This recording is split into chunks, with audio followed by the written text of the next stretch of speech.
நற்றென்ற வாழ்வு. வாழ்க வளமுடன்ங்கம்மா. நன்றிங்கம்மா. வாழ்க வளமுடன் அம்மா. வாழ்க வையகம், வாழ்க வையகம், வாழ்க வளமுடன். குரு வாழ்க, குருவே துணை. தினந்தோறும் இந்நிகழ்வை சிறப்பாக நடத்தி கொண்டிருக்கும் நார்வே டென்மார்க் மன்ற அறக்கட்டளைக்கும் அதனை சார்ந்த பொறுப்பாளர்கள் அனைவருக்கும், இந்த இணைப்பிலே இணைந்துள்ள அனைத்து பேராசிரியர்கள் மற்றும் வேதாத்திரிய உறவுகள், நட்புகள் அனைவருக்கும் இனிய காலை வணக்கமும் வாழ்க வளமுடன் என்ற வாழ்த்துக்களும் கூறிக்கொள்கிறேன். எனக்கு நல்லதொரு வாய்ப்பினை வழங்கிய நல் உள்ளங்களுக்கும் நன்றிகளும் வாழ்த்துக்களும். வாழ்க வளமுடன். இந்நிகழ்வை சிறப்பாக சிறப்பித்துக் கொண்டிருக்கும் பக்ரிதி அம்மா அவர்களுக்கும், துரிய தவத்தை வழிநடத்திய சுகந்தி அம்மா அவர்களுக்கும் வாழ்த்துரை நன்றி உரை கூறும் நகிலேஷ் ஐயா அவர்களுக்கும், இறுதியாக உலகநல வாழ்த்து பாடி நிகழ்வை நிறைவு செய்ய இருக்கும் நேசமலர் அம்மா அவர்களுக்கும் மிக்க நன்றிகளும் வாழ்க வளமுடன் என்ற வாழ்த்துக்களும். வாழ்க வளமுடன். சிந்தனையை உடல் நலத்தை சீரமைத்து உய்வித்த குருவே வாழ்க. நம்ம சிந்திக்க இருக்க தலைப்பு பற்றற்ற நிலை.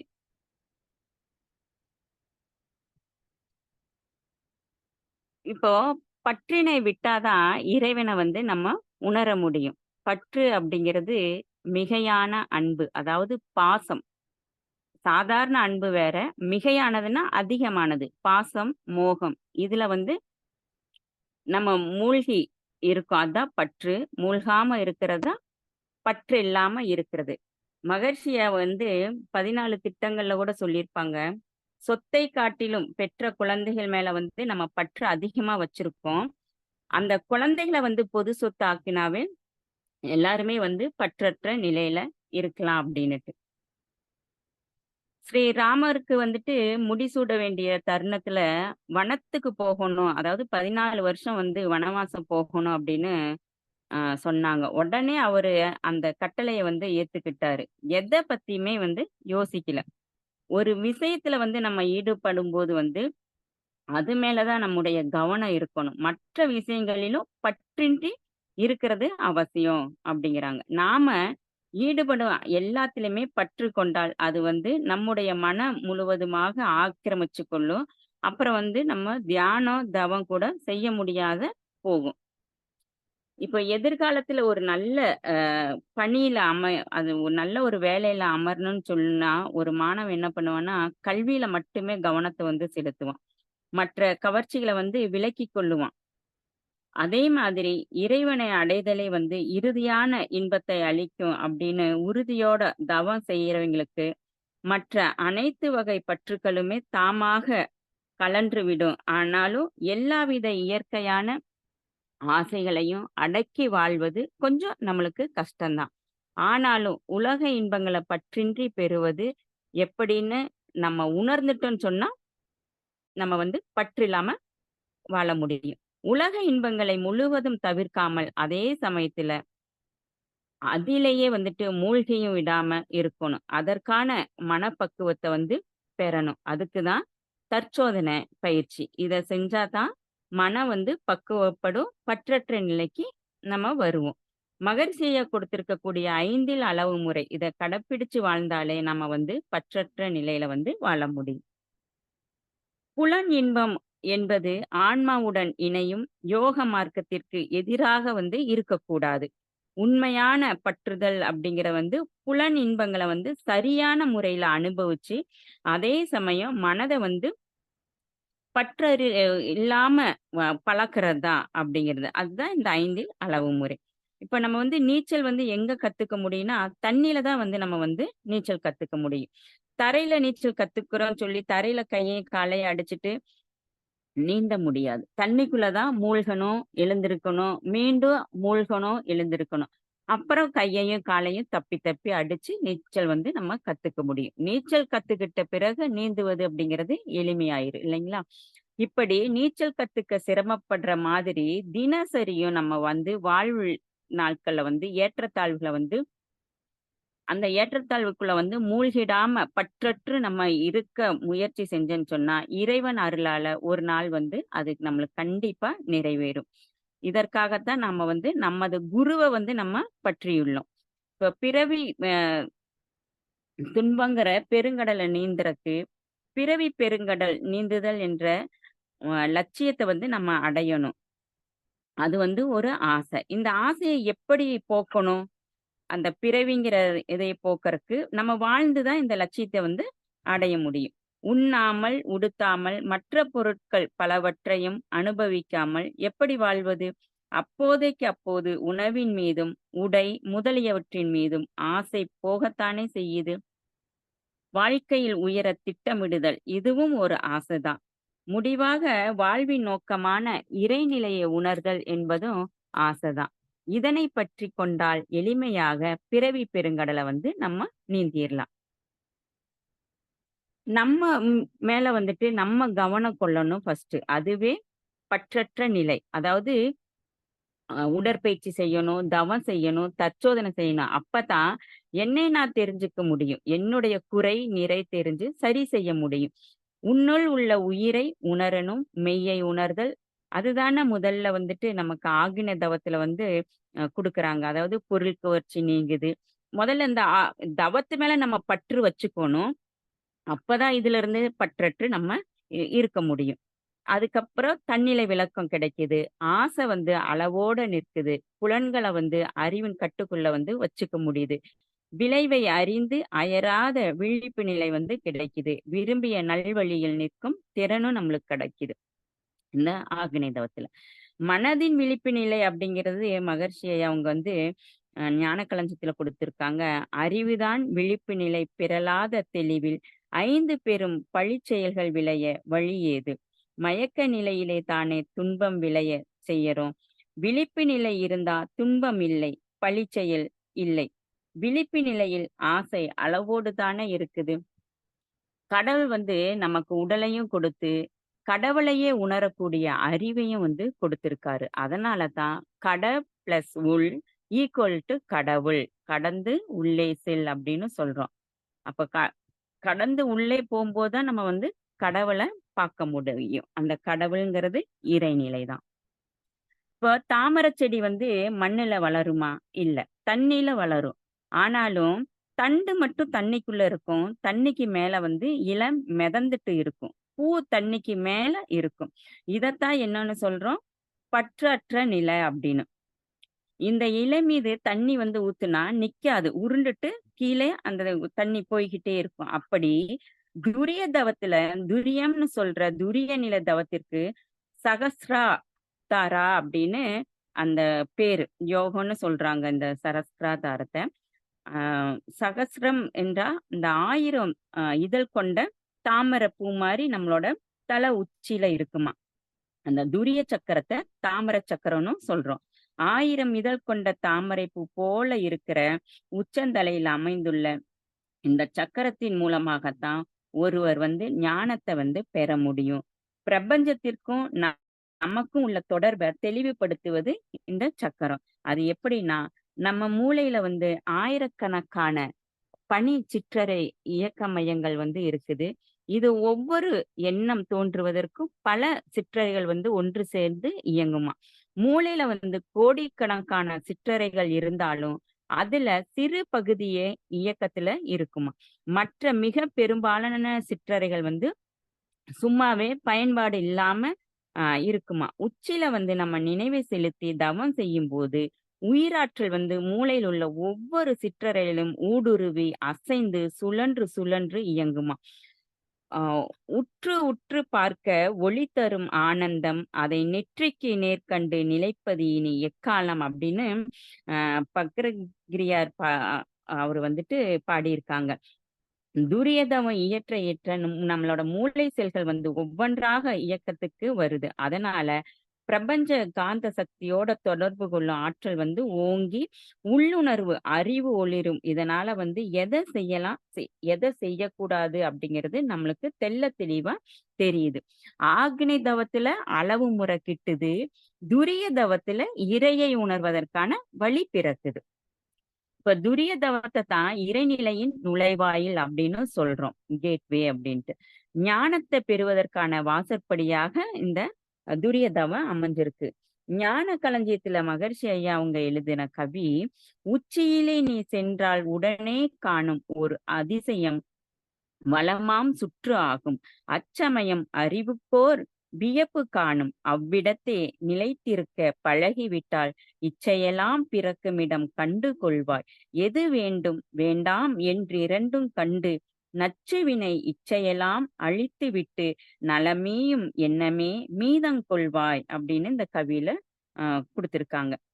உலகப்பற்றை விட்டால்தான் இறைப்பற்றை நம்ம பெற முடியும். எப்படி அப்படின்னா, இந்த பலாப்பழத்துல பலாச்சுளைய உரிக்கணும்.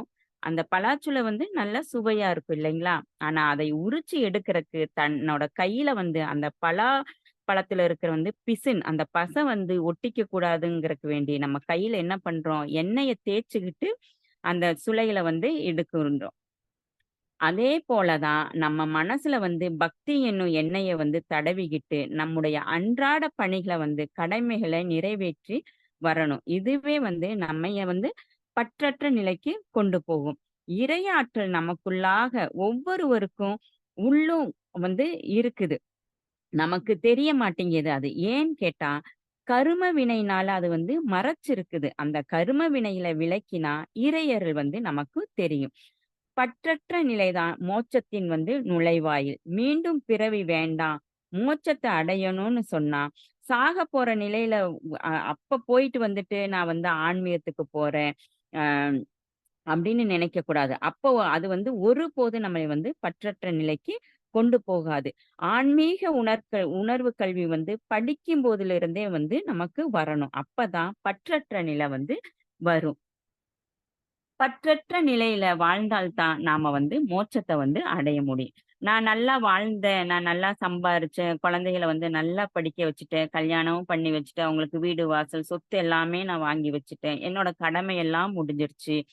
இப்போ எனக்கு வயசு ஆயிட்டு போகுது. அதனால இப்ப என்ன பண்றதுன்னு தெரியல. இந்த மாரி ஆன்மீகத்துக்குள்ள வந்தேன், பக்தி மார்க்கத்துக்குள்ள வந்தேன் அப்படின்ட்டு நேரத்த போக்குறதுக்கு வேண்டி நம்ம அதுல இருந்தோம்னு சொன்னா, அது பற்றற்ற நிலை ஆகாது. பற்றற்ற நிலையில வாழ்ந்தா தான் இறைநிலையை நம்ம அடைய முடியும். இயற்கை மனிதனை பிரிப்பது கிடையாது. மனிதன் பொருள், புகழ், அதிகாரம், புலனின்பம் என்ற 4ஐயும் பற்று கொண்டு உணர்ச்சி வயப்பட்ட மனநிலையில விருப்பு வெறுப்புக்கு உள்ளாகி பிற மக்களோடு போராடி கொண்டு துன்பம் அடையறான். இது ஒரு பாடல் கூட சொல்லுது. மெய்யுயிர் கரைந்து மேனி உடல் இளைத்து ஐவகை புலன்களும் அவனியில் கரைந்து யாம் என்ற நிலையே கொள்வது நீ என்ற நிலைக்கு நான் தள்ளப்பட்டேன் என்றால் பற்றற்ற மனதும் பித்தற்று தெளிந்து நின் பாதம் சரண் புகுவேன் ஐயனே அப்படின்ட்டு. பற்றற்ற நிலையில வாழ்ந்தா மோட்சத்தை அடையலாம். அது எப்படின்னா, இளமை காலத்திலே அறம் வழியில நம்ம செயல்பட்டா போதும். அதுவே நம்ம மோட்சம் அடைவதற்கான வழியா இருக்கும். இப்ப 14, 15 வயசுலயே நாம என்ன கத்துக்கிறோம் அப்படின்னா, நம்ம மனவளக்கலையில இந்த காயக்கல்பம் கூட ஒரு பற்றற்ற நிலைக்கு தான். அதாவது மோகம் அப்படிங்கிற அந்த பற்றுக்கு போகாத அளவுக்கு நம்மளை கொண்டு வருது. வளரும் குழந்தைகளுக்கு ஒழுங்கான பாதையில போக வைக்குது இந்த காயக்கல்பம் கூட.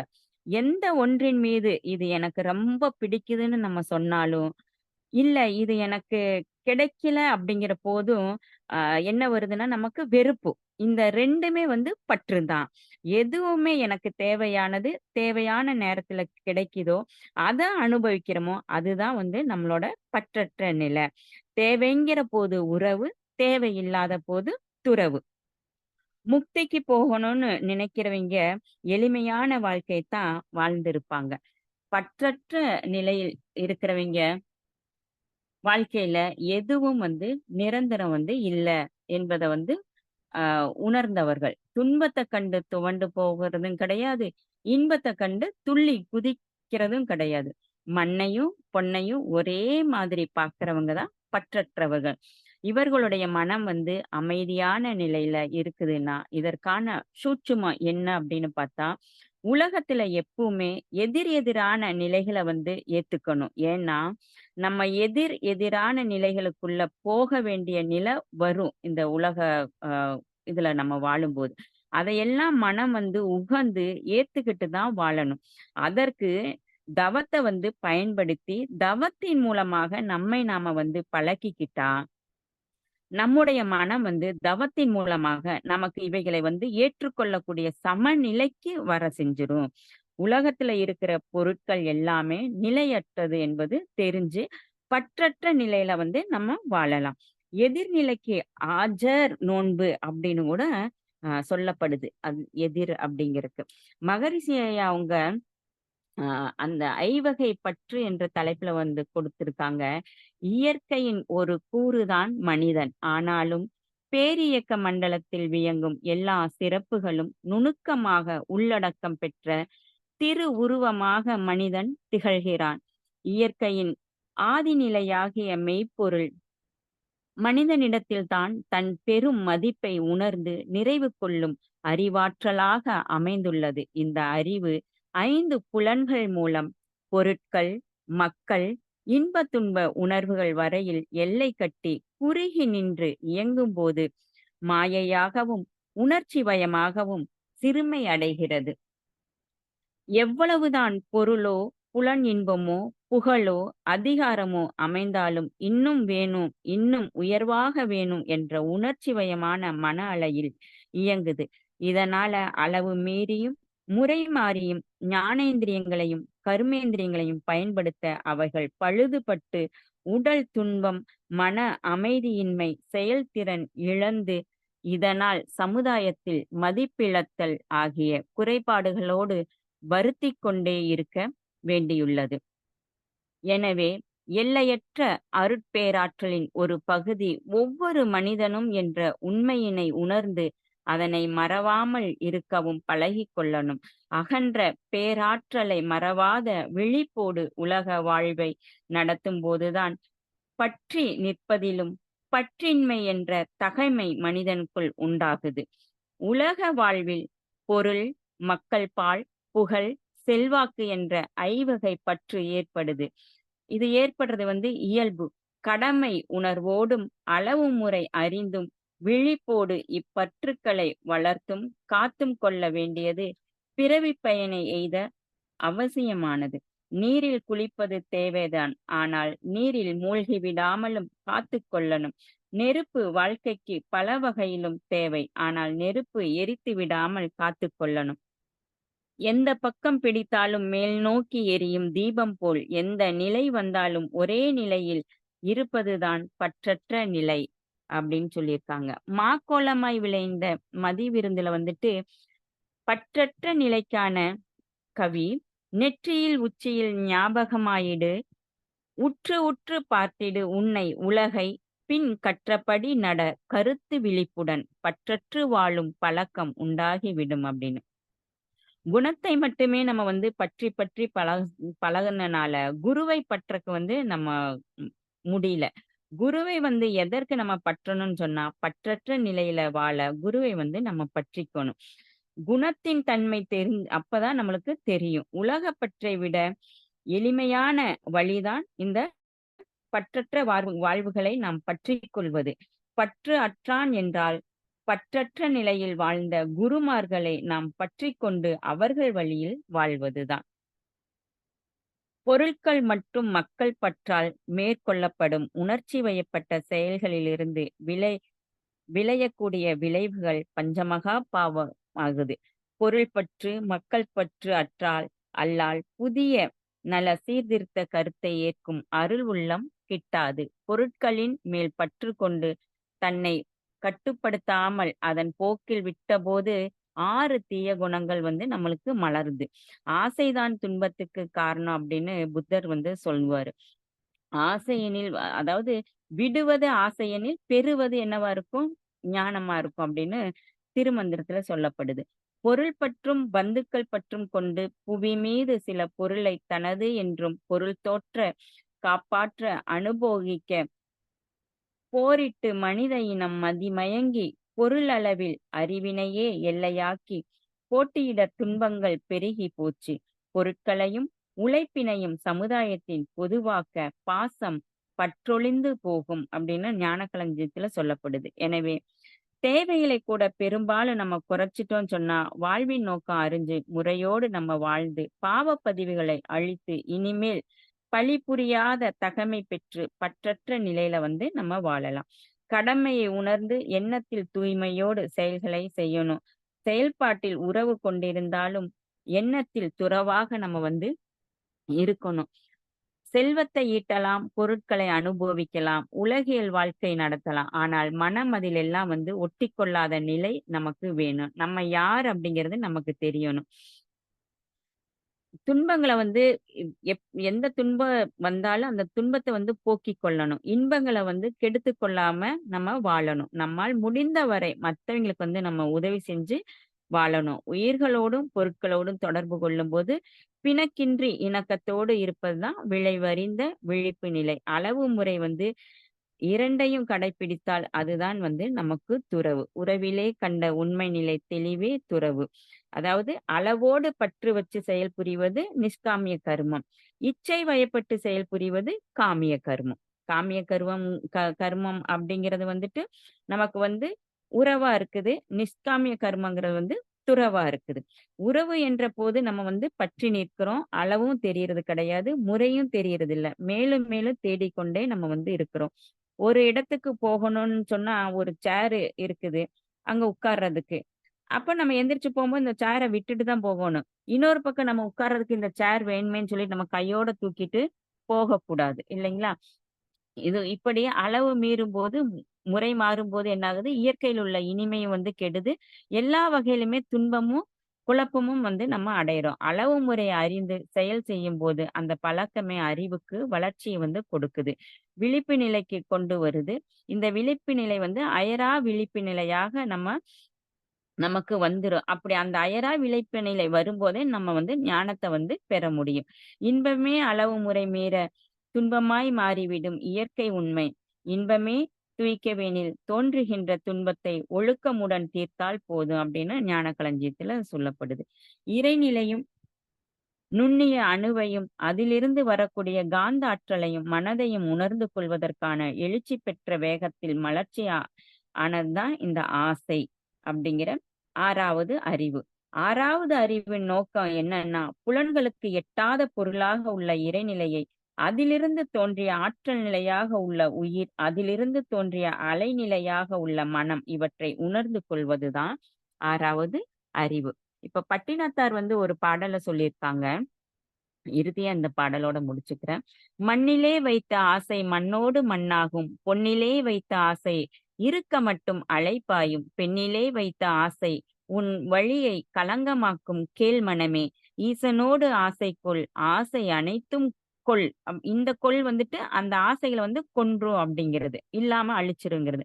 உனக்குள்ளேதான் இருக்கும் உரு பொருளை காணாமல் நீ செய்த பூசையெல்லாம் கணக்குக்கு வாராதே கன்னியப்பா, ஏமாந்து போனாயே சென்னியப்பா. நீ நட்ட செடியெல்லாம் மரமாகும் உணர்மனமே, நீ விட்ட வார்த்தையெல்லாம் உனதாகும் உணர்மனமே, நீ எட்டும் வரை மட்டும் உன் உயரம். மதிமயங்கி திரியாதே, மதிமயக்கி அலையாதே, வந்த வழியை மறந்துவிட்டு போகும் வழி போகாதே, சத்தியத்தை உணர்ந்துவிட்டு சத்தமெல்லாம் அடங்கிவிடும். இந்த இந்த பாடலின் விளக்கம் எதை குறிக்குதுன்னா, நம்ம மகரிஷி ஐயா நமக்கு மிக அருமையா, அழகாக, எளிய முறையில ஒவ்வொருத்தரும் தன்னோட ஒப்பிட்டு தன்னைய சரி செய்ய கொள்ளக்கூடிய அகத்தாய்வை நமக்கு கொடுத்திருக்காரு. நம்ம படிக்கிற அந்த அகத்தாய்வு, நம்ம பழகுற அந்த அகத்தாய்வு தான் இந்த பாடலா இருக்கு அப்படிங்கிறத நான் உணர்ந்தேன். இந்த பாடல கேட்கும்போது. அதனாலதான் இந்த பாடலோட அகத்தாய்வை நான் சேர்த்து நான் சொல்லியிருக்கேன்.